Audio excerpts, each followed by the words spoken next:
रायगडचे वादळ, शिवप्रेरित विचारांनी अन्यायावर लेखणीने वार करणारं निर्भीड न्यूज चॅनल।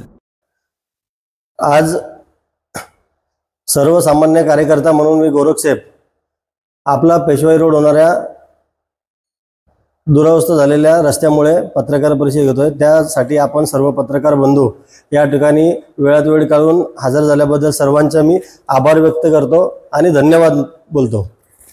आपण या ठिकाणी पत्रकार घेण्याचे कारण एकच आहे, येताना आपल्याला सर्व पत्रकार बंधूंना रस्त्याची अवस्था कळलेलीच असेल।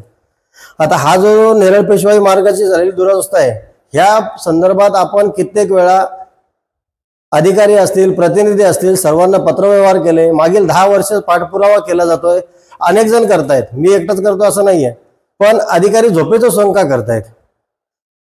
पाठपुरावा करून पण फक्त तारीख दिली जाते, निवडणूक आली की पुढच्या निवडणूक होताच आचारसंहिता संपल्यावर करू असे सांगण्यात येते, पण त्या रस्त्याचे काम काही होत नाहीये। त्यामुळे आपण येत्या 20 जुलैला रस्ता रोको आंदोलन करणार आहोत। त्या रस्ता रोको आंदोलनासाठी आज पत्रकार परिषद घेतलेली आहे। तर आपला सर्वात मेन मुद्दा हा रस्ता जो आहे, कल्याण राज्यमार्गाचा जवळचा, या रस्त्याला शेकडो गावं जोडली जातात। या हा रस्ता बनवण्यात आला तर ह्या रस्त्यामुळे नेरळची जी 70 ते 75% वाहतूक कोंडी ही पूर्ण दूर होणार आहे।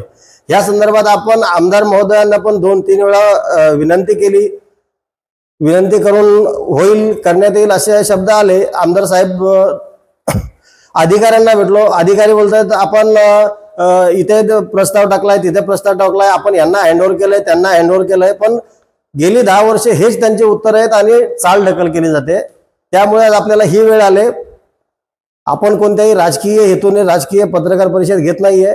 आपण नेरळ परिसरातील सर्व नागरिकांच्या समस्यांसाठी सर्व नागरिकांच्या वतीने ही पत्रकार परिषद घेतोय, सर्वसामान्य कार्यकर्ता म्हणून।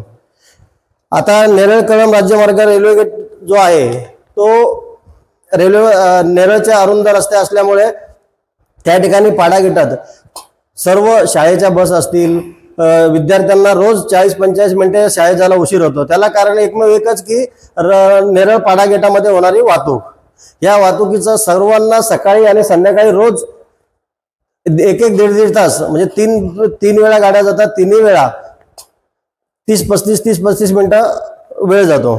या दरम्यान जर त्या रस्त्यातून एखादी ॲम्ब्युलन्स गेली तर ती ॲम्ब्युलन्सला पर्यायच नसतो, त्यामध्ये अडकलेले असतात। या सर्वांना जबाबदार हे स्थानिक लोकप्रतिनिधी आणि अधिकारी यांच्या मार्फत कित्येक वेळा आपण प्रस्ताव टाकला, मागणी केली की हा रस्ता बनवा, आपण बनवण्यात आलेला नाही। आता मागील 10 ते 15 दिवसामध्ये आपण बांधकाम विभाग अधिकाऱ्यांना पत्रव्यवहार केले, आजपर्यंत त्यांचा कोणताही उत्तर आलेलं नाही आहे। त्यामुळे आपण येत्या 20 जुलैला रस्ता रोको आंदोलन करणार आहोत। या रस्ता रोको आंदोलनासाठी सर्व नागरिकांना आवाहन करतो की हे जे रस्ता रोको आंदोलन आहे हे सर्व जनतेसाठी आहे। या ठिकाणी कोणताही राजकीय पुढारी नसणार आहे, सर्वांनी उपस्थित राहा, एक सर्वसामान्य नागरिक म्हणून या रस्ता रोको आंदोलनाला सर्वांनी प्रतिसाद द्या, जेणेकरून अधिकाऱ्यांचे जे मुख गिळून बसलेले आहेत आजच्या तारखेला, गेली 10 वर्ष पत्रव्यवहार करून सुद्धा जे काही काम करत नाही आहेत त्यावर आपण आळा बसू शकतो।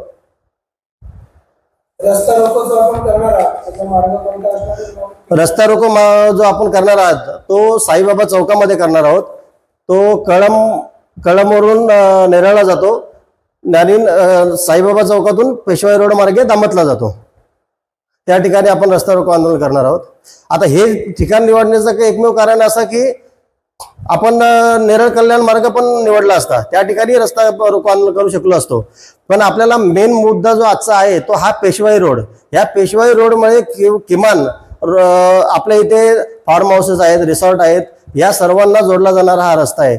आपल्या इथे बाहेरून पर्यटक येतात, काळजीपूर्वक येतात की आपण नॅचरल एरियामध्ये जातोय, आपल्याला तिथे 2 दिवस आपण राहणार आहोत। या ठिकाणी आल्यावर आपण बघू शकता हे अशी त्यांची परिस्थिती होते।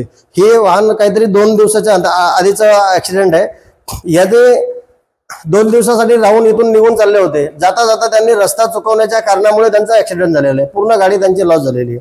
आता याला कारणीभूत कोण? फक्त अधिकाऱ्यांची चाल ढकल।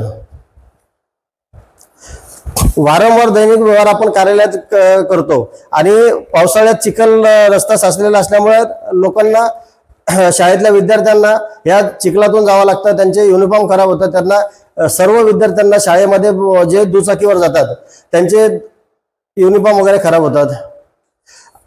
नागरिकांना याच्यामध्ये भेडसावणारे अनेक प्रश्न आहेत. त्याच्यामध्ये शाळेत जाणाऱ्या मुलांना असतील, रुग्णवाहिकांना तिथून जायचं असेल तर साईबाबा मंदिर ते दामत गेट हा 1.5-2 किलोमीटरच्या अंतराचा असून त्याला अर्धा पाऊण तास पार करावा लागतो ॲम्ब्युलन्सला.